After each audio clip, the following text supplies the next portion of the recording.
Piensa en el árbol de cactus más inmenso, antiguo y de raíces más profundas de todo el sur. Un patriarca tan grande y con una sombra tan extensa que miles de pequeñas ardillas, transportistas, agricultores y hasta mapaches burócratas dependen directamente de su microclima económico para comer y sobrevivir. Ahora imagina que un viento sorpresivo del norte arranca ese gigantesco cactus de cuajo. Los que están del otro lado del río celebran y aplauden la caída del árbol, pero lo hacen porque no entienden absolutamente nada de economía básica. El mercado paloma detesta los vacíos. Hoy te voy a mostrar la anatomía pura y dura de un colapso estructural. Vamos a viajar al inmenso y caluroso bosque del águila y la serpiente, al famoso Valle del Agave. Vamos a ver paso a paso qué ocurre cuando la mega cooperativa logística más grande del planeta, la que envía millones de nueces especiales al otro lado del río, se queda sorpresivamente sin dueño. Y más importante aún, vamos a diseccionar cómo miles de millones en efectivo no desaparecen mágicamente, sino que cambian violentamente de manos en la despiadada guerra corporativa por heredar la silla vacía. Para entender este terremoto financiero, tenemos que seguir una regla analítica estricta. Vamos a estudiar a la persona, luego la estructura, después el dinero y finalmente el brutal impacto económico que te afecta directamente a ti. Comencemos por la persona. ¿Quién era este viejo del sombrero? La televisión del norte te lo pinta como un simple forajido rústico del desierto. Eso es un insulto a la inteligencia corporativa. Este patriarca de la montaña que controló el inmenso sindicato logístico del Pacífico durante más de 40 años sin ser tocado, no era un pistolero de cantina, era un CEO de clase mundial, era un maestro de la logística internacional, un brillante diplomático de las sombras y sobre todo un pacificador de mercados. En la economía sumergida, la inestabilidad y la confrontación son extremadamente caras. Los guardias privados, el equipo de seguridad y los maletines de sobornos a los mapaches con uniforme cuestan demasiadas nueces y arruinan los márgenes de ganancia. El viejo del sombrero entendía esto mejor que nadie.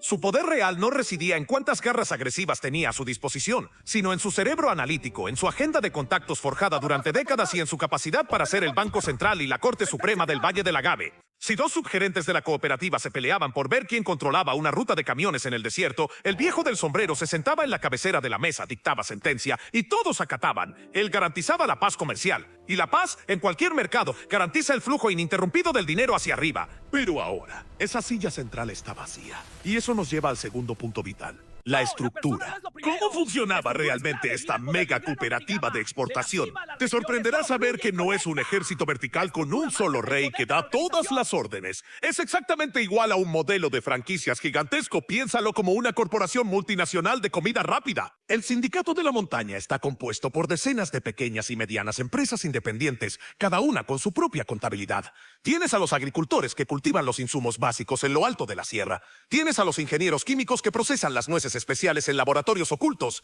Tienes a los transportistas que camuflan ingeniosamente el producto entre cajas de tomates o piezas de automóviles. Y finalmente tienes a los coyotes logísticos que cruzan la peligrosa frontera del río hacia el inmenso nido del gran águila calva del norte. Toda esta red descentralizada funcionaba como un reloj suizo porque compartían la misma marca, el mismo sello de calidad y respondían a la misma junta directiva presidida por el patriarca. Si un camión cruzaba la frontera, el águila compradora sabía que el producto era confiable porque traía el sello de garantía del sindicato del Pacífico. Era un monopolio logístico casi perfecto. Pero al desaparecer el CEO, la franquicia entera se fractura en pedazos.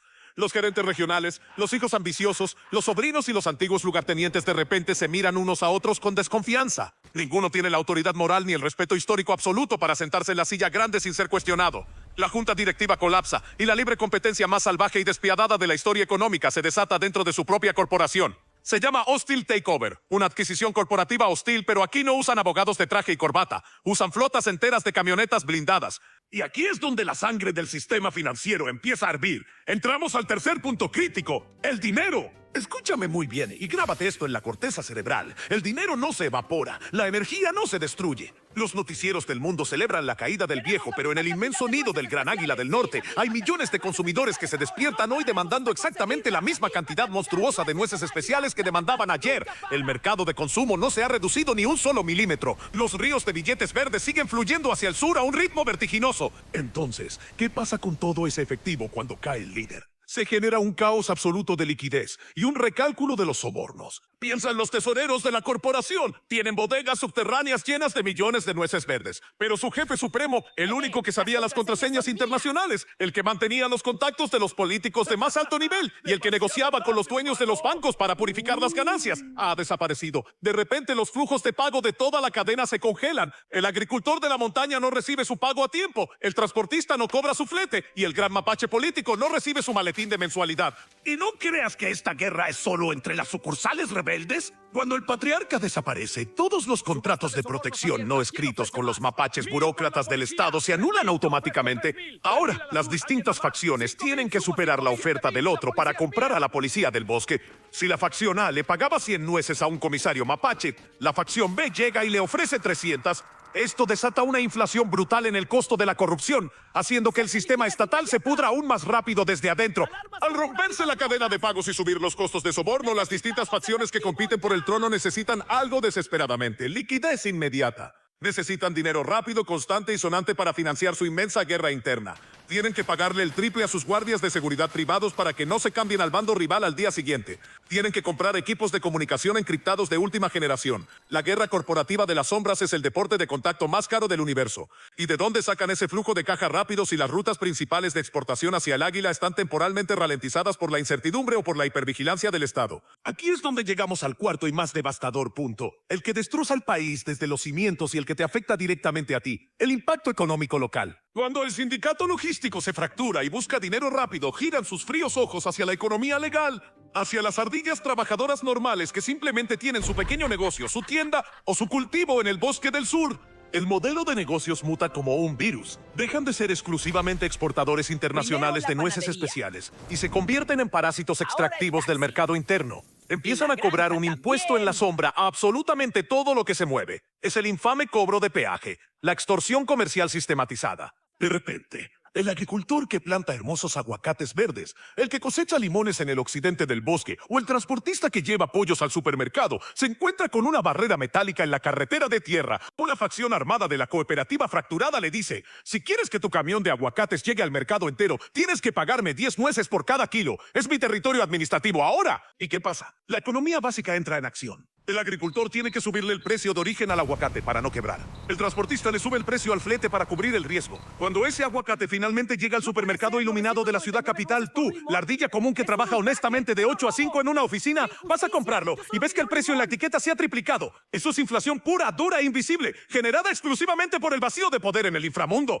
Tu dinero, tu esfuerzo, tu mermado poder adquisitivo está siendo succionado indirectamente para financiar la guerra de sucesión de una corporación ilegal. El dinero que tú pagas de más por tus limones, por tus huevos o por el internet cambia de tus manos a las manos de un nuevo subgerente que necesita comprar lealtades en el desierto. Pero el desastre macroeconómico es aún más profundo y no se detiene en los alimentos. Hablemos del sector inmobiliario y el blanqueo del inventario. Estas facciones necesitan purificar sus inmensas montañas de efectivo para poder usarlas en la luz del día. ¿Cómo lo hacen? Empiezan a comprar restaurantes legales, cadenas de farmacias y sobre todo construyen inmensos rascacielos de lujo e invierten masivamente en bienes raíces. Compran terrenos enteros en efectivo sin importarles el precio y construyen torres de apartamentos donde jamás vivirá nadie. Esto crea una burbuja inmobiliaria artificial y parasitaria. El precio de la vivienda y de los alquileres en la ciudad se dispara a niveles absurdos. A la ardilla joven, honesta y profesional le resulta matemáticamente imposible comprar un nido para su familia porque está compitiendo en el mercado contra corporaciones de las sombras que tienen presupuestos infinitos y que usan los ladrillos simplemente para limpiar sus nueces. La incertidumbre es el peor enemigo del capital real. El dinero legal es cobarde y huye rápidamente del caos. Al desaparecer la estabilidad férrea que garantizaba el viejo del sombrero, el nivel de riesgo país en todo el Valle del Agave se dispara por las nubes. Las grandes empresas transnacionales, las megafábricas de ensamblaje, los inversores extranjeros, los osos de Europa o las águilas inversionistas miran el mapa, ven las carreteras bloqueadas por camiones incendiados de las facciones, ven que a sus empleados locales les cobran impuestos en la sombra y dicen: aquí no se puede operar, los números no dan. Cancelan las expansiones, cierran las fábricas de repuestos tecnológicos. El capital huye a otros bosques en Asia. Los pequeños y vibrantes restaurantes de las ciudades cierran sus puertas a las 6 de la tarde, porque salir a cenar de noche es jugar a la ruleta rusa. La industria de servicios muere, el turismo en los pequeños pueblos colapsa, y se crean zonas geográficas muertas donde las ardillas prefieren huir en éxodo, dejándolo todo atrás, antes que trabajar exclusivamente para pagarle un peaje a un líder de facción que probablemente sea asesinado y cambiado en 2 meses. El Producto Interno Bruto Real de provincias enteras se paraliza, se asfixia y retrocede décadas. Se produce una trágica fuga de cerebros. Las ardillas jóvenes más inteligentes, los ingenieros y los médicos huyen al norte porque en su propio bosque la economía legal ha sido devorada y canibalizada por la economía de las sombras. Toda la maquinaria del país se gripa, no porque no haya recursos naturales o talentos, sino porque el costo operativo de la violencia hace que sea matemáticamente inviable prosperar de forma honesta. Y mientras todo este delicado tejido social y comercial se desangra lentamente en el sur, ¿qué pasa en el norte? El gran águila calva sigue sentada en su inmenso nido de comodidades, fingiendo hipócritamente que resolvió el problema mundial al lograr la captura del gran CEO. Los políticos del norte se cuelgan brillantes medallas en el pecho y dan efusivos discursos patrióticos en televisión, pero sus propias ardillas ciudadanas siguen consumiendo toneladas industriales de nueces especiales cada fin de semana en sus fiestas. El precio del producto en las calles de las ciudades del norte apenas parpadea, porque cuando una ruta se cierra, el libre mercado de las sombras es tan condenadamente eficiente que inmediatamente abre dos rutas nuevas subterráneas, por mar o a través de drones, para satisfacer la demanda insaciable. Peor aún, si crees que el gran águila calva solo es un consumidor pasivo, estás completamente ciego ante la genialidad de su negocio. El águila juega a dos bandas en este tablero macabro. Mientras sus ciudadanos compran las nueces, las grandes fábricas de metal del norte se dedican a fabricar las herramientas de hierro, el equipamiento táctico y la tecnología de choque que las facciones del sur necesitan desesperadamente para matarse entre ellas. El norte exporta el caos empaquetado en cajas de acero y recibe a cambio carretillas de dinero en efectivo que acaban depositadas, purificadas y guardadas en los grandes bancos de Wall Street. El negocio es circular y perfecto para ellos. Esa es la inmensa, cínica y repugnante hipocresía del sistema. La demanda infinita, intocable e insaciable de un país inmensamente rico financia, arma y genera la destrucción estructural de un país en desarrollo vecino. Y cuando el frágil equilibrio de esa destrucción se rompe por la captura publicitaria de un patriarca, el costo real, la inmensa factura manchada de sangre y lágrimas, no la paga el águila ni la paga el gobierno, la pagan las ardillas de a pie del sur con el precio inalcanzable de sus limones, con la quiebra silenciosa de sus pymes, con el robo de su futuro inmobiliario y con el terror absoluto en sus propias calles. Te han enseñado a aplaudir las capturas y a mirar las noticias como si fuera el emocionante final de una película de superhéroes donde el villano va a la cárcel y todos son felices. Te invito, te exijo a que dejes de ver la geopolítica del mundo como un cuento infantil de buenos y malos y empieces a verla como lo que realmente es, un gigantesco, brutal y frío balance de contabilidad macroeconómica. La caída de un gran líder en las sombras no es el fin del sindicato, es simplemente el banderazo de salida de un proceso de reestructuración corporativa extremadamente hostil, desorganizado y costoso. El dinero no desaparece por arte de magia, el dinero no se quema en una hoguera, el dinero simplemente cambia violentamente de manos, buscando desesperadamente a los nuevos dueños de las rutas, a los nuevos mapaches corruptos y a los nuevos dueños del peaje. El mercado negro es, al fin y al cabo, el capitalismo en su estado más puro, salvaje, darwiniano y desregulado. Y como en absolutamente todo sistema capitalista extremo, cuando los monopolios gigantescos se fragmentan, los dueños de arriba pelean a muerte por el trono, pero el que termina pagando los platos rotos, financiando la munición, sufriendo la inflación y padeciendo la crisis diaria, siempre, siempre es el eslabón más débil de la cadena. Tú. Soy Rusty. Guardo celosamente mis nueces lejos del alcance de los falsos héroes del norte y de los señores feudales de las sombras del sur. Me siento en mi rama, observo cómo los viejos y grandes cactus caen y cómo las corporaciones oscuras se devoran entre sí por pura cuota de mercado. Entender este mecanismo frío no te hace cómplice, te hace intelectualmente inmune a la propaganda barata de los noticieros que celebran victorias vacías mientras el bosque real arde. ¡Tic-tac! El trono del desierto está completamente vacío. El precio del aguacate y del alquiler sigue subiendo sin control. El sistema se reorganiza salvajemente en la oscuridad y la brutal inflación de la incertidumbre no tendrá ninguna piedad de tu bolsillo. Abre los ojos a la verdadera economía de la frontera y deja de aplaudir los espejismos creados para mantenerte ignorante.